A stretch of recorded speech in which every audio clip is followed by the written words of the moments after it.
Selamat malam para pemirsa sekalian. Hari ini kita kembali lagi bincang-bincang di kolom Ikatan Rumah Sakit Jakarta Metropolitan sebagai suatu wadah edukasi kepada masyarakat umum. Kita meyakini bahwa banyak sekali yang masih belum sampai edukasi ini kepada masyarakat, dan banyak sekali pertanyaan-pertanyaan kepada teman-teman di rumah sakitan terhadap masalah COVID ini. Nah, hari ini kita ketemu dengan Prof. Yose Rizal Batubara. Beliau adalah profesor di bagian ilmu kesehatan anak RSCM. Kita akan membahas tentang COVID yang terjadi kepada anak-anak dan bagaimana kira-kira treatmentnya, dan kalau harus melakukan isolasi mandiri, bagaimana isolasi mandiri itu dilakukan untuk anak-anak yang masih kecil atau mungkin agak besar ya, karena saya nggak tahu, kita masih pakai patokan anak itu dari bayi lahir sampai umur 17 ya, Bro? 18. Oh, sampai 18 tahun. Jadi memang rentannya sangat lebar, sehingga kami berharap nanti dapat pencerahan dari Prof. Yose Batubara. Prof, pertanyaannya adalah bagaimana ibu atau keluarga itu bisa mendeteksi dengan mudah, artinya anak-anak yang kemungkinan dia positif COVID. Kalau misalnya pada yang dewasa pasti akan lebih mudah, tetapi kalau pada bayi dan anak-anak balita mungkin Prof bisa memberikan edukasi tersebut. Silakan, Prof. Pada prinsipnya sih sebetulnya gejalanya sih sama ya. Gejalanya ringan, tanpa gejala, ringan, sedang, berat, dan kritis. Nah, gejalanya tetap aja flu-like syndrome dulu pertama kalinya. Dia ada meriang, panas, terus mialgia, terus ada kadang-kadang dia flu, kadang-kadang disertai batuk, dan kalau makin berat dia bisa gangguan pernafasan, sesak napas, perlu napas tambahan, dan selanjutnya bisa lebih berat dengan gejala macam-macam, pneumonia berat dan sebagainya gitu loh. Nah, tentunya yang kayak gini nih kita tetap bagi dia adalah COVID ringan, sedang, dan berat. Tentunya itu kategorinya adalah yang ringan itu biasanya dengan gejala terkonfirmasi tapi dengan gejala, atau suspek tapi dengan gejala ringan gitu. Misalnya suspek itu kontaknya erat, gejalanya mirip, tetapi belum dibuktikan dengan RT-PCR misalnya gitu loh. Nah, itu yang ringan. Kalau yang berat, ya yang sedang, mulai dengan gangguan pernafasannya, denyut jantungnya yang bertambah, terus oksigenisasinya yang mulai menurun ya, kalau di bawah 94% ke atas itu, di atas 94 lah ya, dia turun sampai 94 itu kita bilang sedang, tapi kalau dia di bawah lagi itu berat gitu loh. Nah, kriteria-kriteria gitu rata-rata sama lah dengan yang dewasa. Kebetulan saya juga ketua Satgas COVID di Rumah Sakit Hermina Group gitu loh. Jadi rutin kita rapat itu tiap kadang-kadang seminggu sekali, 2 minggu sekali gitu. Makanya kita agak paham cukup sedikit lah tentang ini. Tentang kondisi tersebut ya. Nah, ini ada Dr. Dita, beliau adalah direktur di Rumah Sakit MRCCC, yang pasiennya banyak sekali dan sering, walaupun di rumah sakit itu tidak merawat COVID, tetapi banyak orang yang datang akhirnya harus dirujuk ke tempat rujukan COVID untuk Rumah Sakit Siloam. Silakan Dokter Dita, mungkin bisa mencari tips-tips dari Prof untuk bagaimana mendeteksi hal-hal tersebut. Baik, terima kasih. Selamat malam, Prof. Yose. Terima kasih, Dr. Kusmedi. Iya, memang di rumah sakit di tempat saya bekerja itu tidak menerima COVID karena rumah sakit khusus kanker, Prof. Nah, tetapi memang kita tidak bisa menghindari emergensinya itu penuh sekali dengan pasien, baik usia anak-anak sampai dewasa. Dan memang tidak mungkin kita tolak kecuali kapasitas bed di emergensinya sudah full. Nah, mungkin yang saya beberapa kali melihat, Prof, beberapa cucu dari teman-teman saya. Anak-anak ini tadi Prof sudah sampaikan ada yang ringan, ada yang sedang, ada yang berat ya, Prof. Kebanyakan ini balita yang saya perhatikan, mereka terkena dari orang tuanya atau dari babysitternya. Kemudian memang ada keluhan flu-like syndrome, tetapi yang saya lihat kebanyakan mereka ini apa ya, Prof, masih tetap riang dan aktivitasnya tuh nggak berkurang, Prof. Jadi kadang-kadang orang tuanya juga bingung, tapi memang pada saat diperiksa PCR untuk pertama kali dia mau, tapi waktu diperiksa lagi, cek lagi, dikontrol lagi nggak mau, dia kabur, malah dia, Om jangan datang lagi ya, tusuk saya nggak mau gitu dia bilang. Jadi, nah ini memang kesulitannya jadi nggak bisa dimonitor, Prof. Apakah sudah membaik atau belum? Tapi saya ingin tahu, Prof. Kan kalau pada orang dewasa memang ada yang mengatakan gangguan darah ya, Prof ya, entah itu kekentalan dan sebagainya. Pada anak-anak seperti apa, Prof? Nah, kalau kita lihat pada anak itu gejalanya relatif ringan dibandingkan dengan yang dewasa. Kenapa? Karena kalau kita tahu reseptor dari COVID SARS-CoV ini adalah AC2 kan, AC2 ya. Nah, pada anak itu belum mature, belum matang sehingga dia nggak terlalu kuat, kalaupun berikatan nggak terlalu kuat sehingga dia sehingga gejalanya nggak terlalu berat. Nah, yang kedua kalau kita lihat pada bedanya dengan dewasa lagi, pada anak ini innate immunity-nya itu belum berkembang sempurna sehingga tidak terjadi inflamasi yang berat gitu loh, sehingga anaknya relatif santai-santai aja, kecuali kalau dia berkembang menjadi yang berat gitu loh. Memang kelihatannya beda ya di anak-anak ini. Sementara kita bisa lihat bahwa dia itu relatif jauh lebih ringan dibandingin kalau orang dewasa. Tetapi kalau dia daya tahannya tidak bagus, misalnya nutrisinya tidak bagus, dan itu tentunya dia akan berkembang menjadi lebih ini, apalagi kalau tidak ditangani dengan itu. Tapi saya tanya dulu, itu polikliniknya dipisah nggak untuk suspek yang batuk pilek panas gini dengan yang biasa? Iya, Prof. Dipisah. Iya. Nantinya. Iya, betul, Prof. Jadi kalau kami poliklinik sebetulnya tidak menerima yang bergejala. Jadi memang sejak awal pandemi tahun lalu itu malah kami cenderung jadi seperti Parno gitu, Prof. Kalau ada yang bergejala atau mirip seperti DHF gitu, kami langsung tangani saja di emergency dan kami rujuk. Kalau ringan kami pulangkan.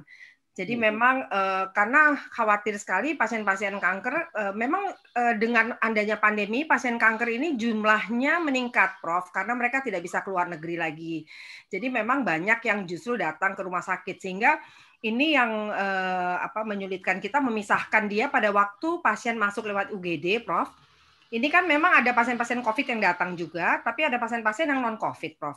Jadi betul-betul ini screeningnya kita pisahkan. Begitu begitu yang paling penting karena kita tahu orang-orang dengan kanker ini kan imunokompromis ya, yang ini nggak bagus gitu loh. Jadi kalau nggak dipisahkan benar yang panas batuk gejala dengan gejala flu-like ini dengan yang benar-benar itu, ataupun yang kontak eratnya jelas gitu. Nah, kadang-kadang kasihan kita. Ya, betul, Prof. Ya. Baik, memang pada anak-anak membutuhkan ketelitian sendiri ya dibanding dengan orang tua yang bisa mengeluhkan keluhan-keluhannya itu tadi. Tetapi ini juga ada Dokter Marta. Ini rumah sakitnya aku perhatiin ngantriannya panjang banget gitu. Gimana dok? Ada masalah nggak tentang bayi anak di rumah sakit Dokter Marta terhadap hal tersebut? Ya, selamat malam Dokter Kusmedi, Prof. Jose, dokter semuanya. Saya terus terang senang sekali bisa ngobrol bincang-bincang malam ini. Jadi Prof, dahulu ketika tahun lalu COVID juga melonjak, tapi anak-anak nggak sakit, Prof. Ya, betul ya, Prof ya. Tapi sejak bulan Juni ini anak-anak jadi sakit meningkat. dan sangat meningkat, Prof. Dan kami tuh di Premier Bintaro kami punya 57 bed khusus untuk COVID, dan karena pengalaman tahun lalu itu praktis tidak ada anak-anak yang dirawat karena COVID, kami nggak sediakan kamar untuk COVID. Tiba-tiba lonjakan COVID ini sangat luar biasa sekarang ini. Sampai-sampai kami harus rawat di IGD. Persoalan menjadi timbul satu, keterbatasan kamar. Kedua, lucunya orang tuanya negatif. Anaknya positif. Dan kalaupun kami, misalnya anak umur 11 tahun, 12 tahun kan badannya udah agak-agak bongsor ya Prof ya. Jadi saya mau masukinlah mereka di ruang bangsalnya dewasa. Tapi persoalan anaknya positif, keluarganya dalam hal ini orang tuanya negatif. Kan nggak mungkin nih anak dirawat sendirian di ruang isolasi. Orang tuanya harus ikut masuk. Itu persoalan muncul kedua. Ketiga, memang yang sangat umum adalah menjadi klaster keluarga ketika salah satu atau kedua orang tuanya positif, anak-anaknya juga ikut positif. Nah, kita juga punya paket isolasi mandiri keluarga, Prof, di mana anak-anak ikut menjadi bagian dari paket itu. Selanjutnya adalah ketika kami mendapatkan pasien yang infartu, di mana si ibu positif. Dulu kalaupun pasien itu seksio atau partus dan si ibu itu positif, pengalaman kita tahun lalu itu praktis bayinya sehat. Nah sekarang kenapa jadi saya ketemu 2 tuh kasus, bayinya ikut juga positif baru keluar. Nah itu jadi kita tuh di Premier Bintaro tuh bingung kenapa jadi begini sih fenomenanya gitu, sangat berubah dengan yang tahun lalu. Gimana tuh menurut Prof? Ya, begini, kita tahu kan penularannya bukan via kehamilan, tetapi via tetap airborne ya, kontak langsung dari bicara, ludah dan sebagainya gitu loh. Nah, mungkin ya waktu dia pertama kali ini mungkin ibunya positif tapi nggak pakai pelindung diri yang optimal, misalnya pakai masker yang benar, kemudian masih keluar-keluar turun-turun gitunya maskernya, ataupun terbuka lah sehingga masih sempat ada yang keluar. Nah itulah yang kemungkinan menularkan. Nah memang persoalannya banyak, tetapi kan kalau kita lihat mungkin anak itu nggak bisa digabung dengan dewasa ya, karena approach-nya beda. Kalau anak harus ada yang mendampinginya kan, nggak mungkin anak misalnya di bawah 10 tahun dirawat sendiri. Kadang-kadang dia sangat perlu pendampingan, apalagi di bawah 5 tahun tanpa pendampingan orang tua nggak mungkin.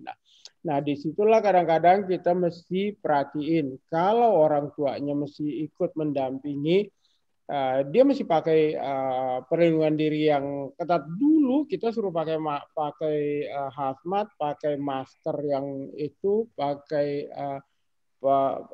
face shield dan sebagainya. Nah tapi sekarang asal anaknya pakai masker double, orang tuanya juga pakai masker yang double dan pakai face shield cukup gitu loh untuk perlindungan terhadap dirinya. Tetapi tentunya dengan persyaratan tetap jaga jarak dengan anaknya dan cuci tangan sering, desinfektan sering, dan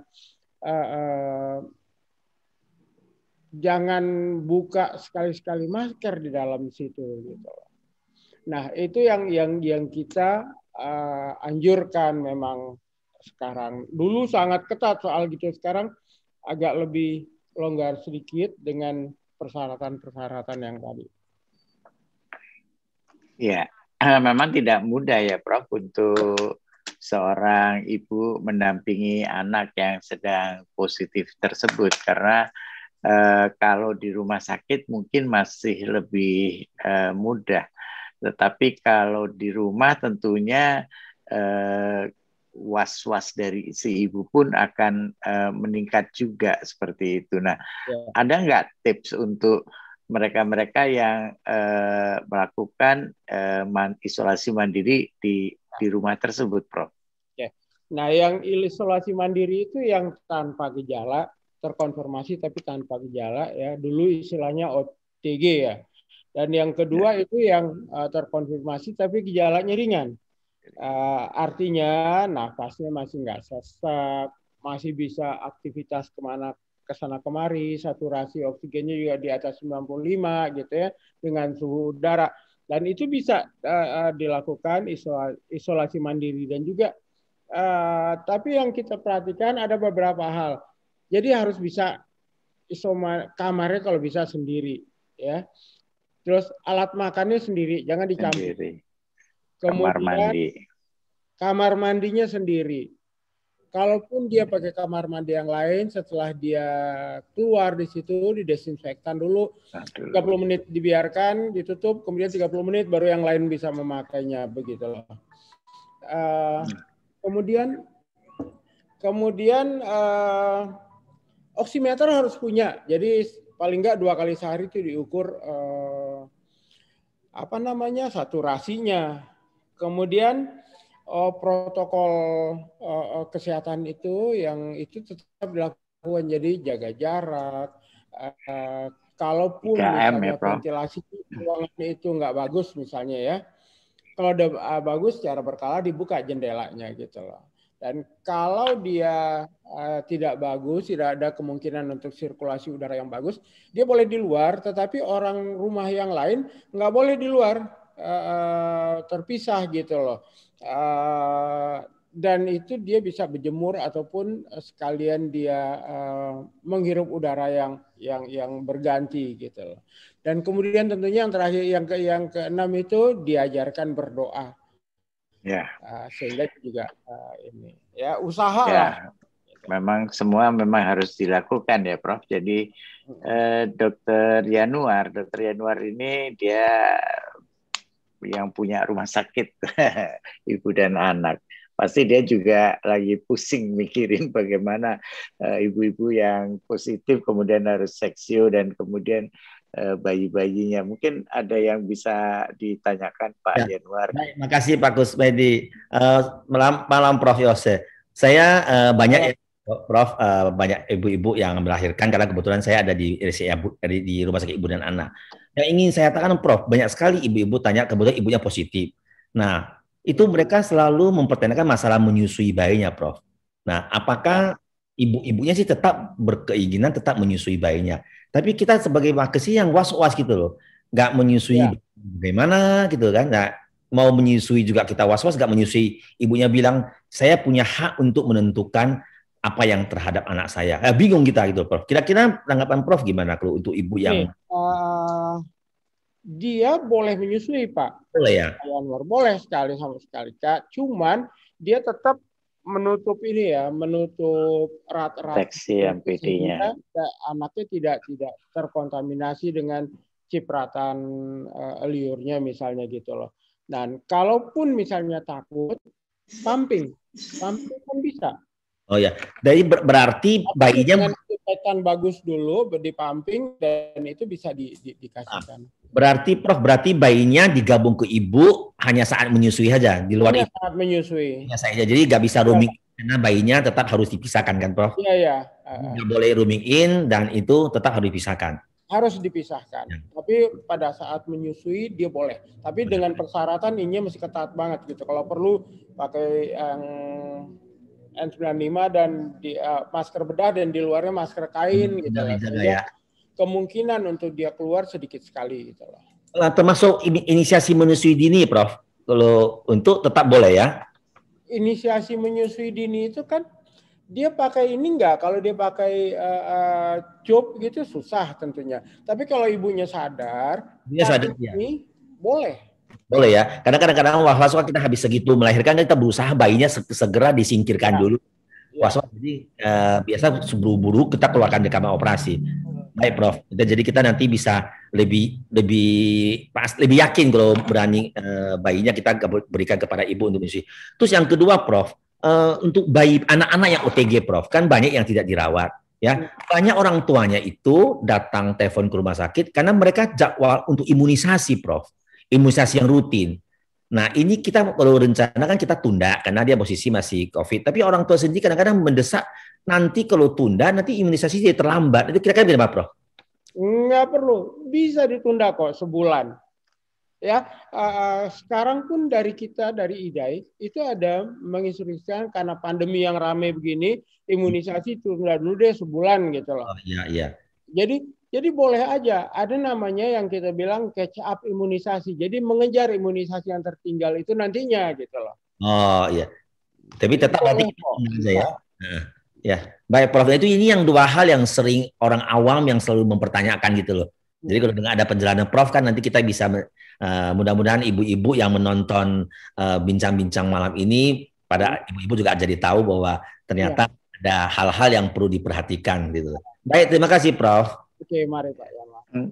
Bu Alius ini salah satu hadir di salah satu rumah sakit 128 Keramat, Prof. Jadi dia banyak sekali di organisasi kita membantu teman-teman untuk melakukan penagihan terhadap kasus-kasus COVID ke Kementerian Kesehatan. Masih banyak teman kita dokter, mungkin juga atas dasar permintaan dari pasien, yang treatmentnya itu menjadi berlebih, tidak sesuai dengan protokol yang sudah dibuat oleh Kemenkes. Kira-kira bagaimana kita harus menyadarkan kepada pasien? Bu Alius mungkin punya pertanyaan kepada Prof terhadap kesadaran ini tadi, Bu Alius. Silakan, Bu. Baik, terima kasih. Malam, Prof. Malam, Bu. Pak Kusmedi, terima kasih. Kebetulan di Rumah Sakit Keramat 128 dari awal itu terima pasien SC dengan COVID. Kami punya OKA khusus, kami membantu karena pengalaman sebelumnya, sebelum kami ada OKA, banyak sekali pasien-pasien yang ingin melahirkan, tapi tidak ada OKA yang khusus COVID. Jadi merujuknya sulit, sampai ada kejadian ya lama, akhirnya ketika di tempat rujuk tidak bisa selamat karena memang waktu itu masih jarang sekali. Akhirnya kami bertekad untuk membantu dan sekarang punya OKA COVID, dan salah satu rujukannya Dr. Yanuar. Dr. Yanuar banyak sekali mengirim pasien-pasien SC COVID di Rumah Sakit Keramat, dokter. Nah, ya memang kaitannya sama COVID, Pak Kusmedi, di awal COVID di tahun 2020, bayinya itu masih belum bisa ditagihkan ke Kemenkes. Tapi di tahun 2021 ini semua bisa ditagihkan. Jadi bayi bisa, kemudian ibunya juga bisa. Nah, kebetulan dokter di kami, SPOG itu untuk terapinya sih tidak terlalu banyak dan perawatannya pun sesuai dengan SC biasa standar, karena rata-rata ibu COVID di kami mereka dalam kondisi OTG. Ada beberapa memang yang dengan kelainan tapi tidak banyak, rata-rata OTG. Kemudian juga tadi Dokter Marta juga sampaikan di tahun 2020 hampir semua bayi itu negatif, tapi di tahun-tahun sekarang ini banyak sekali bayi yang positif. Jadi nah, masalah terapinya ketika bayi baru lahir kemudian dia positif, tanda dan gejalanya banyaknya sih tidak terlihat ya, Prof. Apakah itu juga perlu terapi, misalnya diberikan vitamin dan yang lain. Kalau dari sisi klaim sih, Dr. Kusmedi, alhamdulillah 2021 ini karena diklaim tersendiri sebenarnya terapi yang dikatakan misalnya standar IDAI harus optimal, kami rumah sakit nggak keberatan. Nah, itu yang pertama terkait dengan bayi yang positif. Kemudian ada dokter kami yang mengatakan untuk kamar isolasi bayi, sebenarnya inkubator itu sudah menjadi tempat isolasi. Betulkah Dokter Prof. Jose, apakah harus disediakan ruangan khusus yang bertekanan negatif atau hanya ruangan biasa dengan inkubator? Ya, itu. Begini, yang pertama dulu ya. Kalau bayi lahir dari ibu yang COVID, kita lihat gejalanya ringan, berat atau sedang. Kalau dia ringan, dia cukup suportif aja gitu loh, dikasih vitamin, nutrisi yang cukup gitu, vitamin C, vitamin D, zinc gitu ya. Zinc itu fungsinya untuk epitel itu biar nggak gampang ditembus oleh COVID misalnya gitu loh. Kemudian tidak diberikan antibiotik kecuali ada gejala mengarah ke arah pneumonia gitu loh, ataupun panas tinggi ataupun yang lainnya. Dan antiviral juga tidak diberikan pada anak dengan yang bayi dengan gejala ringan tersebut gitu loh. Nah, kemudian yang kedua tentang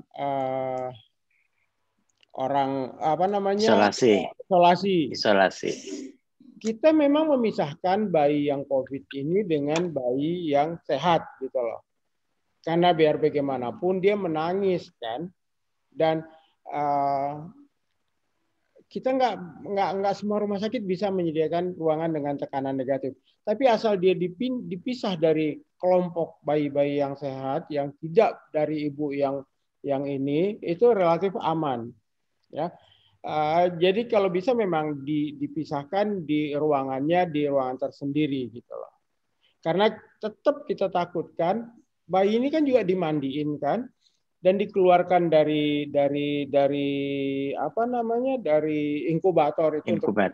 Dan biar gimana pun kan dia tetap, kalau seruangan dengan itu kemungkinan dia nangis suara kencang, dan itu tetap aja kemungkinan untuk menularkan bisa aja gitu loh. Gitu Bu Alius. Prof, ya boleh sekali lagi ya.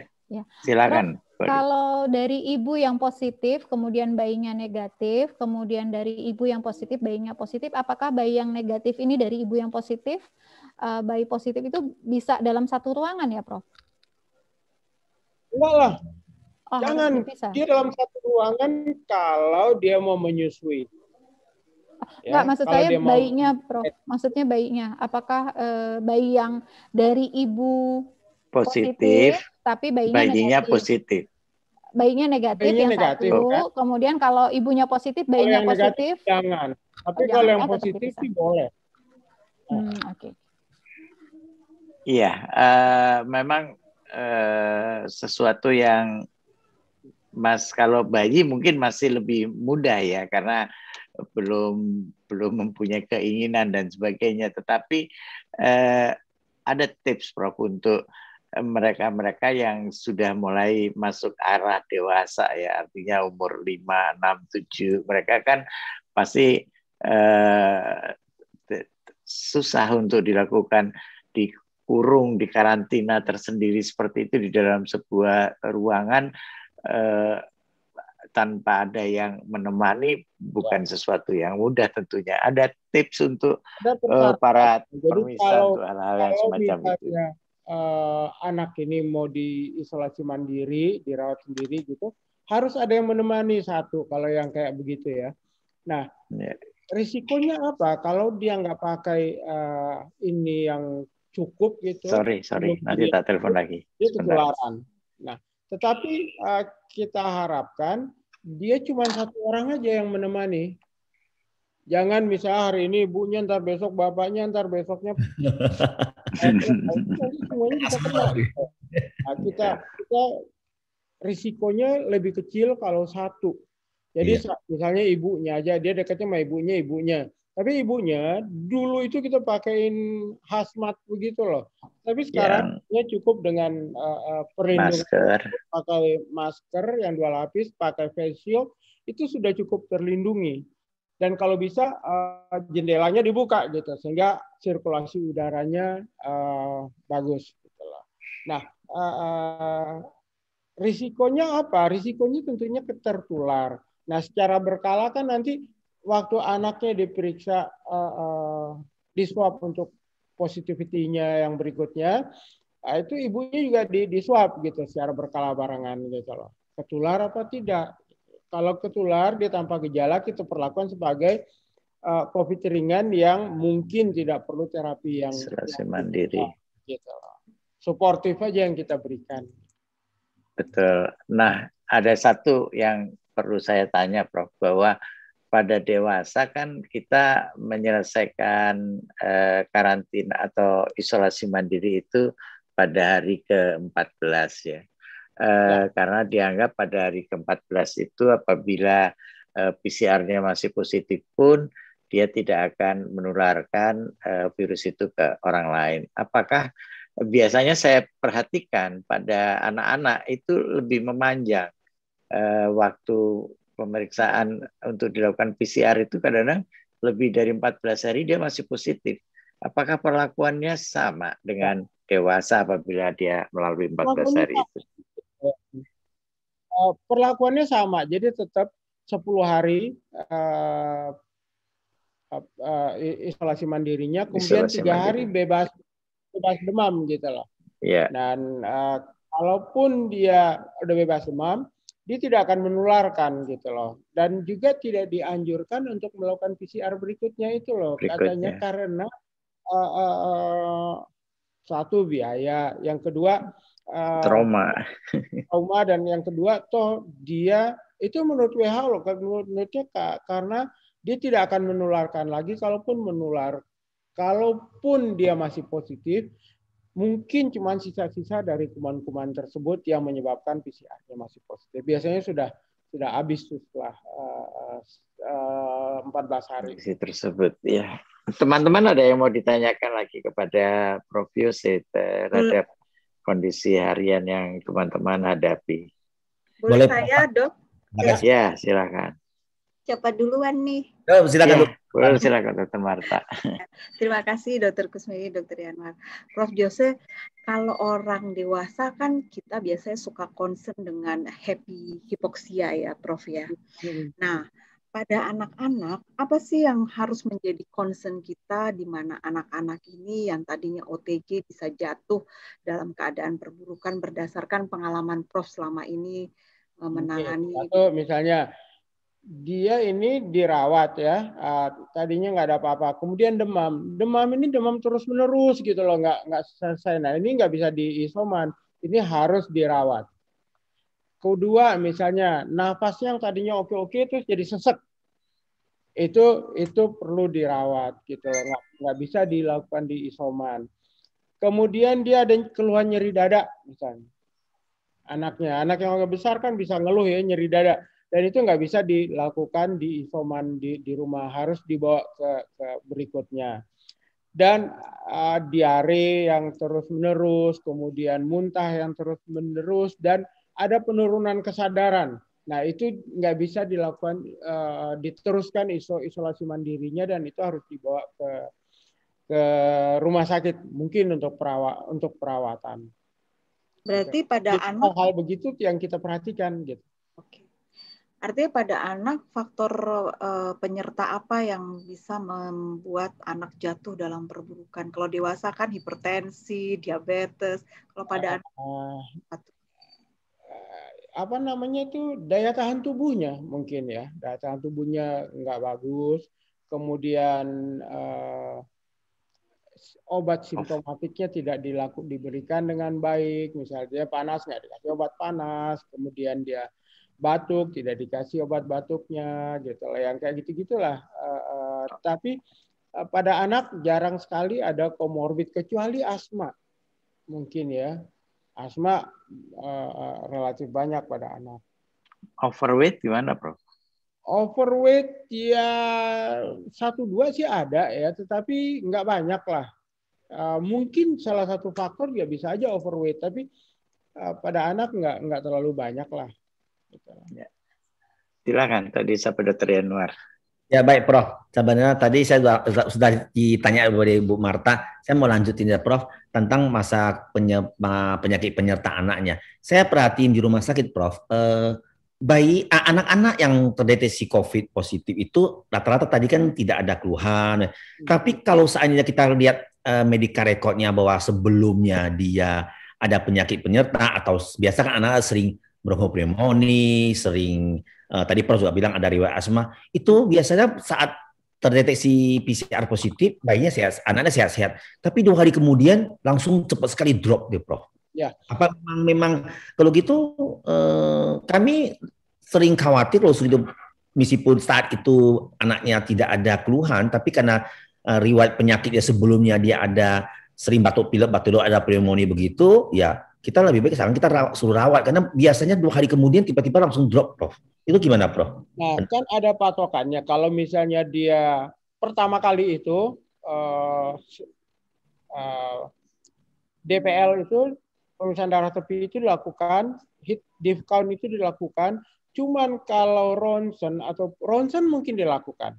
Ya bisa aja kalau dia ada batuk-batuk. Tetapi yang kayak yang lebih lanjut itu misalnya CT scan itu atas indikasi dilakukannya, nggak rutin gitu loh. Yang rutin itu adalah darah tepi, hitung jenis, kemudian kalau ronsen kalau dia ada riwayat batuk pilek, riwayat asma segala macam itu dilakukan pemeriksaan pada awal. Iya, Prof. Ya. Iya. Dr. Dita tadi mau tanya atau? Ya diff count. Dr. Dita mau menanyakan sesuatu tadi? Enggak. Enggak, Prof. Sudah cukup. Iya, baik. Kalau gitu Prof, ada pertanyaan saya. Anak sudah positif COVID, kemudian sudah melewati masa 14 hari, atau katakanlah dia sudah sembuh. Masih mungkin kan kena COVID lagi, Prof? Masih. Nah, apa yang harus dilakukan orang tua terhadap anak-anak yang semacam ini? Apakah kita harus melakukan yang banyak dilakukan oleh masyarakat itu memeriksakan antibodinya sampai seberapa jauh antibodinya dia timbul pada dirinya, atau pada anak-anak tidak diperlukan hal yang semacam itu, ada advis terhadap mereka yang seperti itu, Pak? Begini, antibodi itu kan kita belum tahu proteksinya berapa gitu. Antibodi yang bisa memproteksi itu belum tahu berapa sampai sekarang gitu, karena memang ini penyakit baru ya, sehingga dia belum lihat level berapa sih yang dibutuhkan untuk proteksinya gitu loh. Nah, kalau kita vaksinasi ya misalnya dengan Sinovac itu kan whole kumannya itu ya, sehingga antibodi yang timbul itu bermacam-macam gitu loh. Jadi kalau kita lihat dengan Sinovac itu titer antibodi itu sangat bervariasi, ada yang 0 karena jenis antibodi mana yang diperiksa, karena yang diperiksa itu satu jenis antibodi. Kalau mungkin vaksin yang lain mungkin berbeda, kayak misalnya yang dari AstraZeneca, kayak AstraZeneca atau itu, dan itu antibodinya jelas untuk itu, dan itu jelas tingginya gitu loh.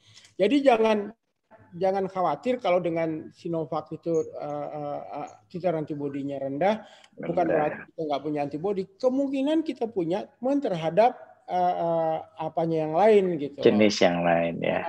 Gitu. Jadi yang kita lakukan pada anak tentunya kalau bisa divaksinasi. Kalau memang dia udah umur di atas 12 tahun. Vaksinasi. Di atas 12 tahun ya. Di Cina itu 3 tahun udah divaksin sekarang dengan Sinovac. Dan di atas 12 tahun divaksin lah dengan segera gitu loh. Paling tidak katanya kalau dia sudah divaksin, kalaupun dia kenanya relatif lebih ringan gitu loh. Kecuali mungkin dengan Sinovac kita nggak bisa mengcover varian Delta, sehingga kalaupun dia kena Delta nggak ada daya tahannya terhadap itu.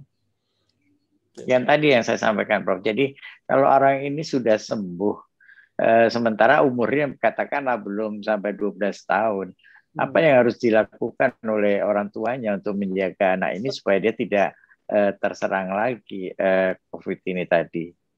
Tetap dia yang protokol 5M itu tetap jalan gitu loh, dan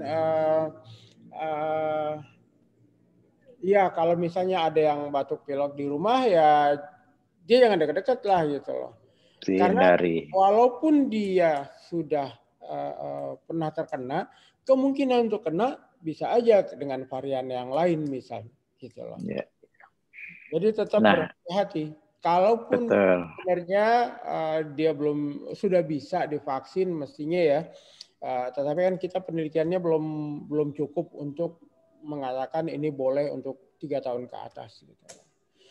Buat mereka yang sakit tadi kan vaksinasinya terhambat ya, Prof. Berapa lama dia boleh melakukan vaksinasi umum apabila dia habis sakit? Tadinya kita nunggu sampai sebulan, sampai 3 bulan, kemudian maju sebulan. Sekarang prinsipnya segera setelah itu juga boleh katanya gitu loh. Ini vaksin yang umum ya, Prof? Vaksin rutin. Vaksin rutin ya, vaksinasi rutin. Vaksin rutin bisa. Tetapi kalau vaksin untuk COVID-nya, katanya sebulan lah katanya. Ya, berarti sesudah dia sakit itu badannya sudah lebih bagus, bisa langsung dilakukan vaksinasi rutin ya, Prof. Dan untuk yang COVID-nya kita tunda dulu lah 1 bulan paling tidak untuk dia perbaikan untuk daya tahan tubuhnya ya. Oke, jadi ini bincang-bincang kita pada hari ini tentang anak-anak. Kemarin kita juga sudah membahas tentang masalah kejiwaan pada anak. Moga-moga melengkapi semua untuk masyarakat lebih mengetahui lebih dalam tentang bagaimana kita hidup berdampingan dengan COVID di masa yang akan datang. Terima kasih Prof atas waktunya kepada kami untuk kita berbincang-bincang. Semoga ini bermanfaat untuk masyarakat semuanya. Terima kasih. Assalamualaikum warahmatullahi wabarakatuh.